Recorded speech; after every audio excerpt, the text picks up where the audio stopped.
Augusta Webster's sonnet sequence, Mother and Daughter, released in 1895, offers a deeply personal and psychologically nuanced examination of motherhood, setting itself apart from the conventional sentimentality often found in the Victorian era.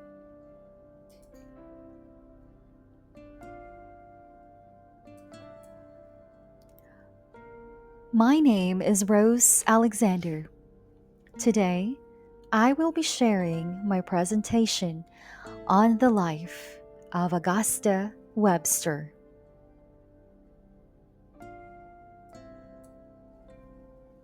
Augusta Webster, who was born in 1837 in Pole, Dorset, England, was the daughter of a vice admiral and displayed exceptional linguistic abilities from a young age.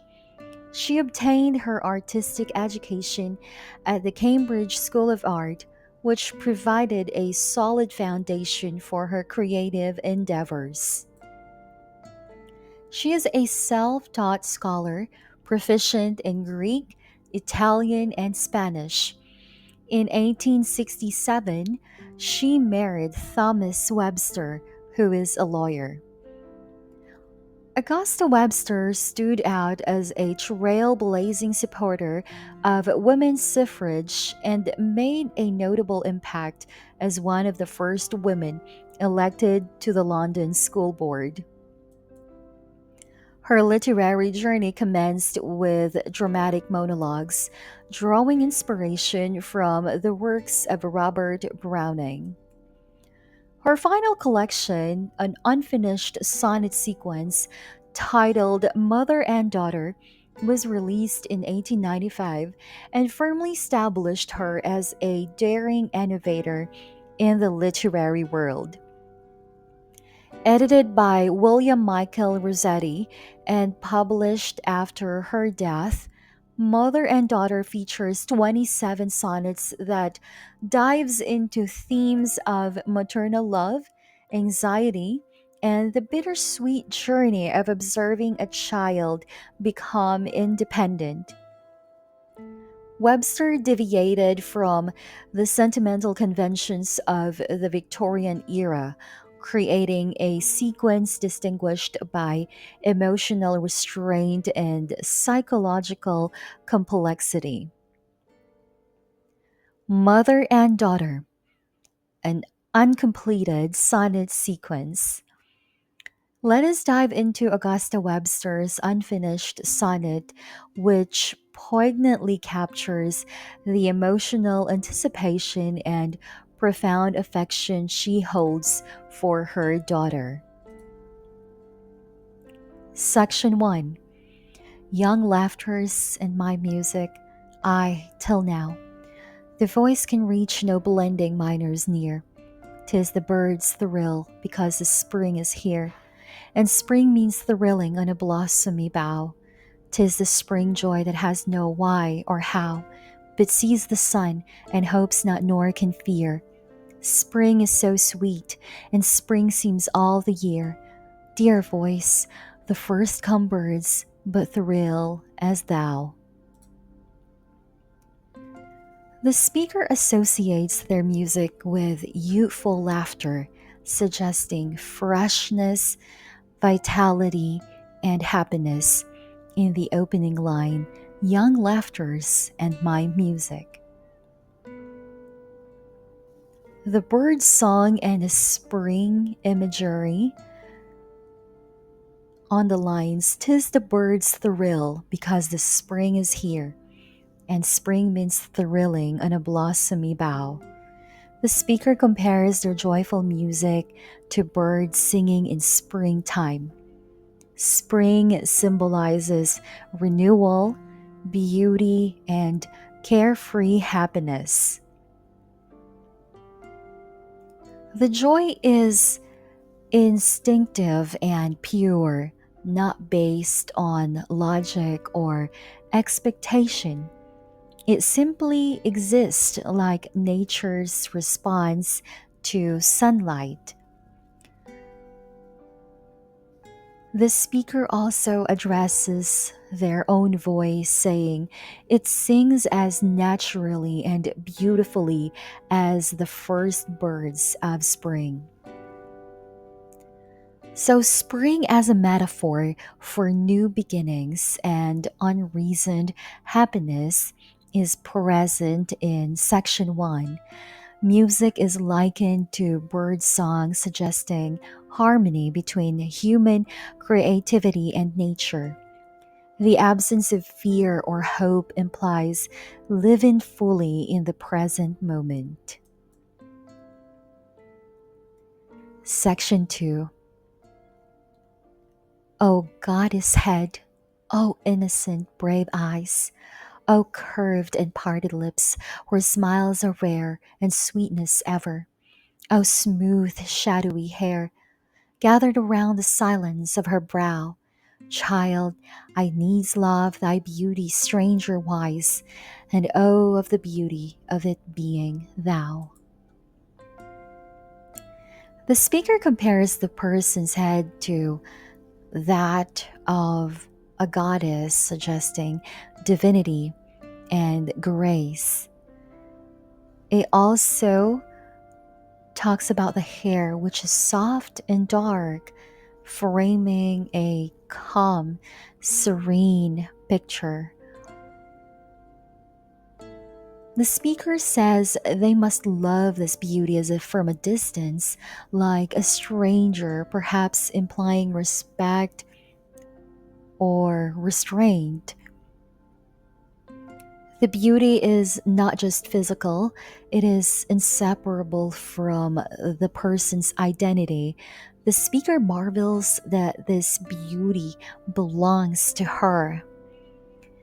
The repeated O gives a tone of awe and reverence, and the person is described almost like a statue or goddess that is perfect, serene, and dignified.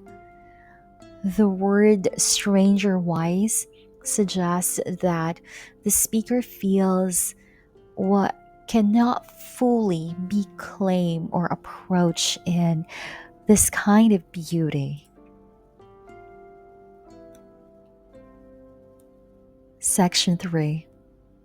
I watch the sweet gray face in timorous thought, lest I should see it dawn to some unrest, and read that in her heart is youth's ill guest, the querulous young sadness, born of naught, that wearies of the strife it has not fought, and finds the life it has not had unblessed, and asks it knows not what that should be best, until love come has never what it sought.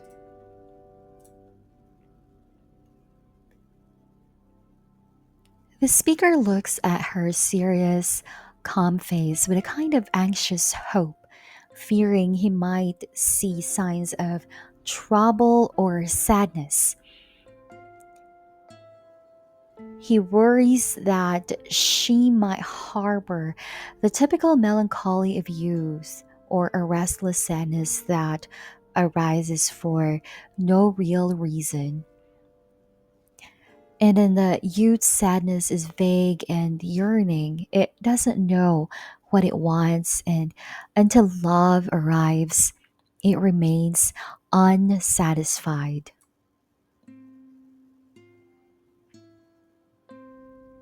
Section 4.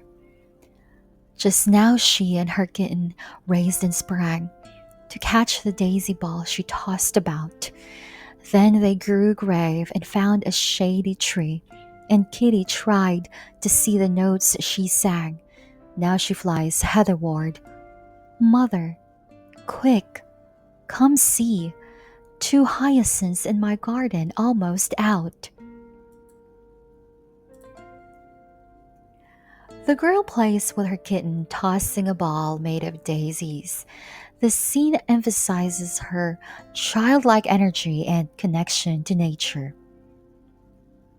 Suddenly, she runs excitedly to her mother, eager to share the news that 2 hyacinths in her garden are about to bloom. This shows her delight in small, natural wonders. Her joy comes from simple pleasures, playing with the kittens, singing, and watching flowers bloom. The flowers, trees, and animals are central to her happiness. Her sudden rush to share the blooming hyacinths reflects pure, unself conscious excitement.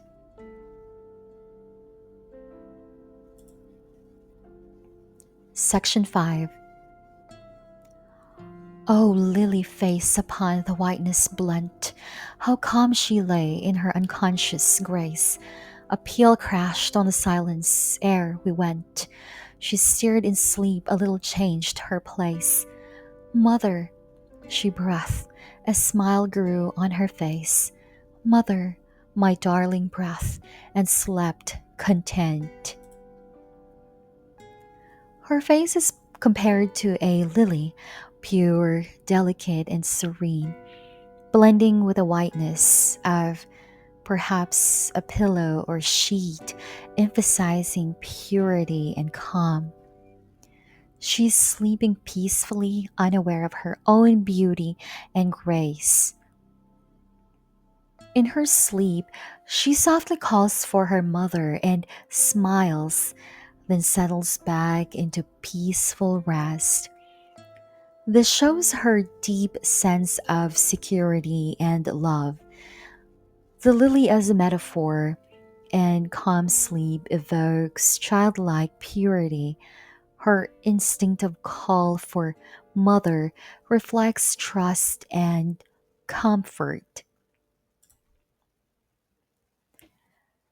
Section 6. Sometimes, as young things will, she vexes me, wayward or too unhitting or too blind, like aimless birds that flying on a wind strike slant against their own familiar tree, like venturous children pacing with the sea that turn but when the breaker spurts behind, outreaching them with spray. She in such kind is born against some fault or does not flee. The speaker admits that, like all young people, she sometimes frustrates her being stubborn, careless. Um, she is compared to birds, which is a simile, carried by the wind, accidentally hitting the very tree they know well. This suggests impulsiveness and lack of foresight. Another simile, like adventurous children playing near the ocean. This shows her tendency to push boundaries until consequences appear. Similarly, she sometimes runs into mistakes or fails to avoid them, not out of malice, but youthful recklessness. Even innocence has flaws, impulsiveness. Also, the birds and children by the sea symbolize freedom and unpredictability. The tone is patient and understanding. It's not harsh, and the speaker acknowledges her faults without diminishing his love or admiration. These imperfections are seen as natural, even endearing. Section 7.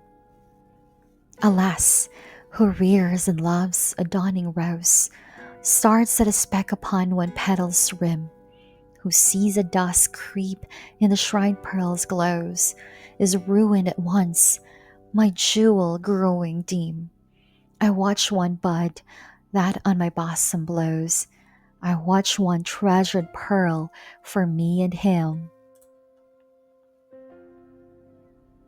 The speaker compares raising and loving a young girl to tending a budding rose. Even a tiny blemish on a petal causes alarm, symbolizing how any flaw or harm to her innocence feels devastating. Another metaphor is she is like a precious pearl. If its brightness fades even slightly, the caretaker feels ruined. This reflects the speaker's fear of corruption or loss of purity. The speaker sees her as both a cherished flower and a jewel blooming close to her heart.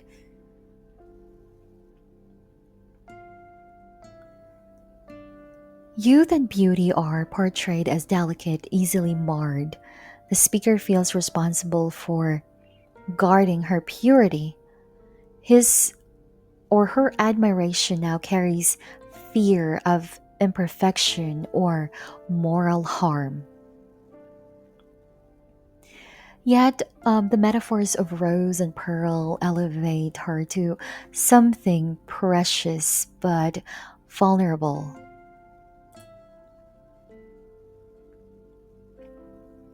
Section 8. A little child she, half defiant, came, reasoning her case. 'Twas not so long ago. I cannot mind your scolding, for I know, however bad I were, you love the same. And I, what countering answer could I frame? 'Twas true, and God's self told her so. One does but ask one's child to smile and grow, and each rebuke has love for its right name.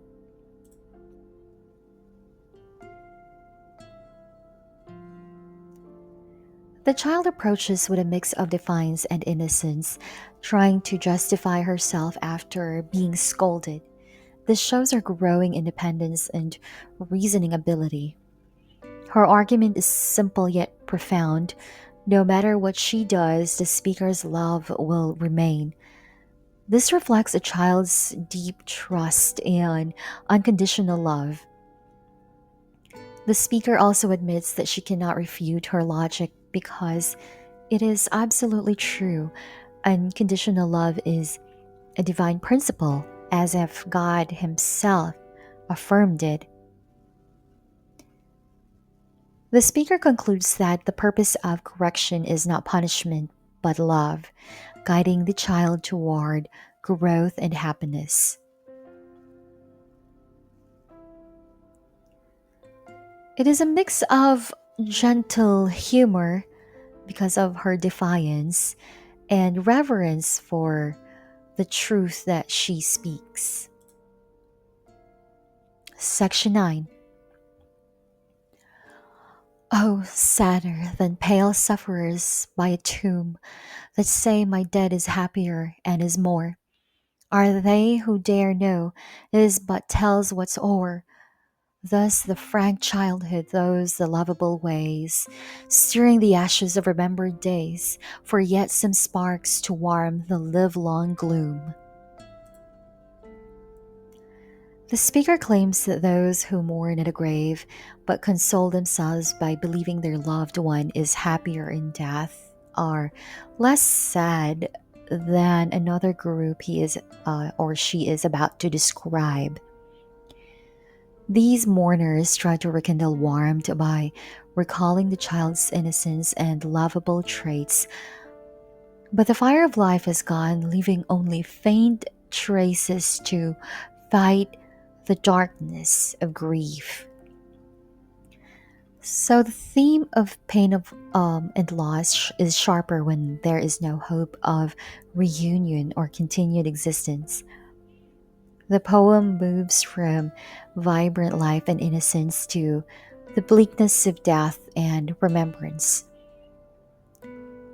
The imagery of tombs, ashes, and sparks conveys a sense of finality and futile longing. It reflects the ultimate sorrow, not just death, but the inability to believe in life beyond death. Section 10. Love's Counterfeit. Not love, not love, that worn and footsore thrall, who crowned with withered buds and leaves gone dry, plaids in his chains, to follow one passed by, guerdoned with only tears himself lets fall. Love is asleep and smiling in his pall, and this that wears his shape and will not die was once his comrade, shadow. memory, his shadow that now stands for him and all. And there are those who, hurrying on past reach, see the dim follower and laugh content. Lo, love pursues me, go where'er I will. Yet longer gazing, some may half beseech. This must be love that wears his features still, or else when was a moment that love went. The speaker says this figure is not real love, but a weary enslaved shadow of it.